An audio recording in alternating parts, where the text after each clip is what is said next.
আসসালামু আলাইকুম, স্বাগতম জেসমিন রসেই ঘরে। আজকে আপনাদের জন্য খুবই মজাদার একটি রেসিপি নিয়ে হাজির হয়ে গিয়েছি। আমি জেসমিন আক্তার। আজকে তৈরি করে দেখাবো বালুশাই। বালুশাই তৈরি করার জন্য যা যা লাগছে আমি দেখিয়ে দিচ্ছি। আমি এখানে নিয়েছি ময়দা 6 কাপ। আপনারা চাইলে 2 কাপ ময়দা দিয়েও বালুশাই তৈরি করতে পারেন, তবে উপকরণগুলোর পরিমাণগুলো ঠিক ওইভাবেই কমিয়ে কমিয়ে নিতে হবে। দিয়ে দিচ্ছি লবণ 1 টিস্পুন, দিয়ে দিচ্ছি বেকিং পাউডার 1 টেবিল স্পুন। এবার শুকনো উপকরণকে একটু মেখে নিয়ে এরপরে দিয়ে দিচ্ছি ঘি। আমি এখানে 1.5 কাপ ঘি ব্যবহার করেছি।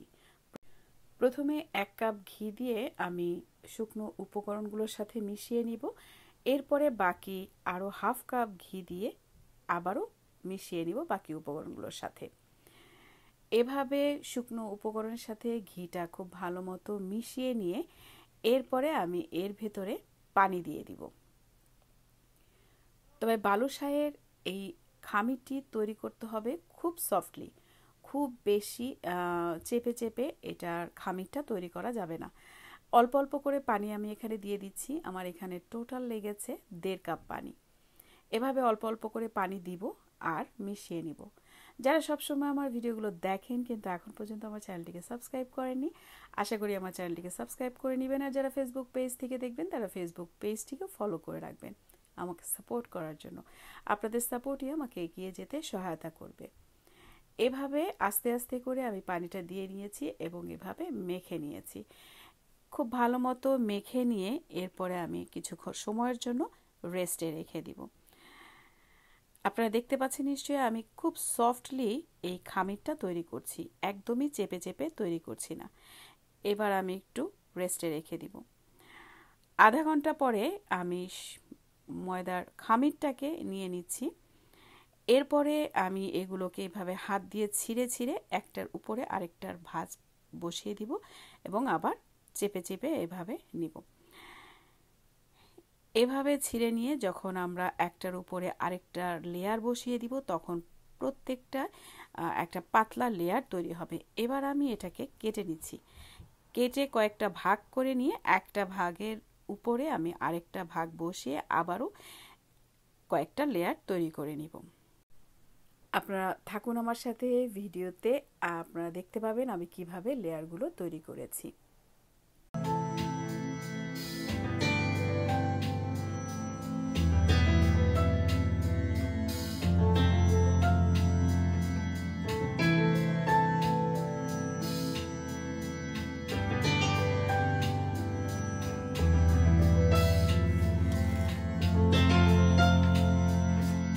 এবার দেখিয়ে দিচ্ছি কতটা লেয়ার তৈরি হয়েছে। এবার আবারও আমি এভাবে বসিয়ে দিয়ে কেটে নিব।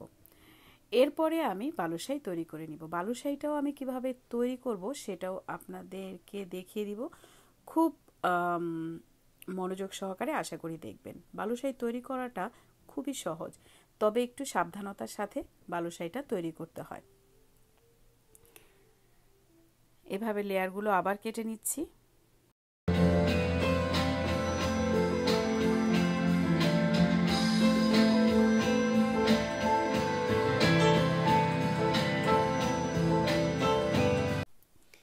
আমি এভাবে ছোট ছোট টুকরো করে নিচ্ছি। সবগুলোকেই আমি এভাবে ছোট ছোট টুকরো করে নিয়ে এভাবে হাতের সাহায্যে একটা শেপে এনে বল তৈরি করে এবার আমি ডোনাটের মতো মাঝখানে হোল করে নিচ্ছি। আমি এভাবে কয়েকটা আপনাদেরকে দেখিয়ে দিচ্ছি। ঠিক এইভাবেই বালুশাইগুলো তৈরি করতে হয় আলতো হাতে। খুব বেশি চেপে চেপে বলটা তৈরি করা যাবে না, ঠিক এইভাবেই তৈরি করে নিতে হবে। মাঝে মাঝে মনে হবে সাইড থেকে ভেঙে যাচ্ছে বা খুলে যাচ্ছে, হাতের সাহায্যে এটাকে এভাবে একটু শেপে নিয়ে আসতে হবে। খুব বেশি চেপে চেপে করা যাবে না। আমি আবারও বলে দিচ্ছি, এভাবেই সবগুলো বালুশাই আমি তৈরি করে নিয়েছি। এবার এগুলোকে ভেজে নিব। আমি একটা প্যানের ভেতরে প্রথমে শিরা তৈরি করে নিচ্ছি। আমি এখানে দিয়ে দিচ্ছি 6 কাপ চিনি। 6 কাপ চিনির সাথে আমি দিব 3 কাপ পানি। 3 কাপ পানি দিয়েই চুলায় বসিয়ে চিনিটাকে একটু নেড়ে নিব। ঠিক এইভাবে আমি চুলায় বসিয়ে দিয়েছি এবং চিনিটার সাথে পানিটা মিশিয়ে নিচ্ছি। এবার আমি এর ভেতরে দিয়ে দিব চিনিটা গলে যাওয়ার পর দিয়ে দিচ্ছি আমি এখানে একটু ফুড কালার। আমি অরেঞ্জ কালারের ফুড কালার ব্যবহার করেছি, 1/4 টিস্পুনের চাইতেও কম ফুড কালার আমি এখানে ব্যবহার করেছি।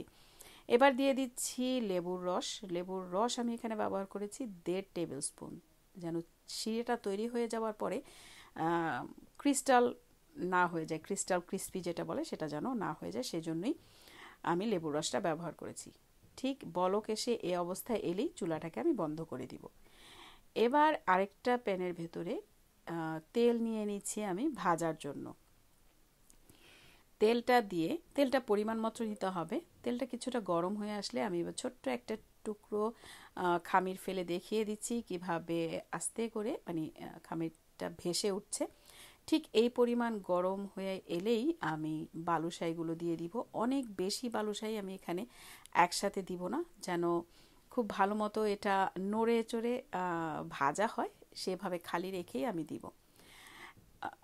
একা একাই ঠিক বালুশাইটা যখন এভাবে ভেসে উঠবে তখন এটাকে আমি একটু কাঁটা চামচ দিয়ে নাড়িয়ে দিচ্ছি, ঘুরিয়ে দিচ্ছি।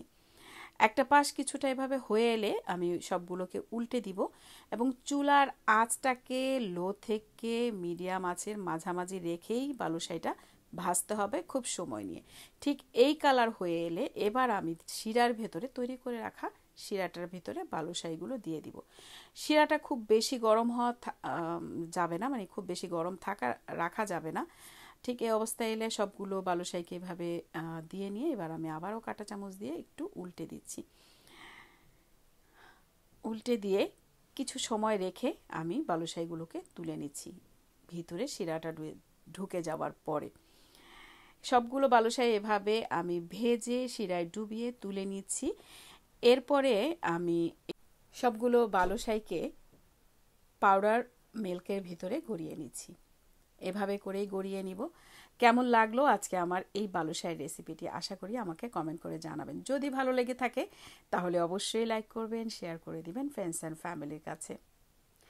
আর চ্যানেলটিকে সাবস্ক্রাইব করে রাখবেন। যারা ফেসবুক পেজ থেকে দেখবেন তারা ফেসবুক পেজটিকেও ফলো করে রাখবেন আমাকে সাপোর্ট করার জন্য। আপনাদের সাপোর্টই আমাকে এগিয়ে যেতে সহায়তা করবে। আজ এ পর্যন্তই, ভালো থাকবেন। আল্লাহ হাফেজ।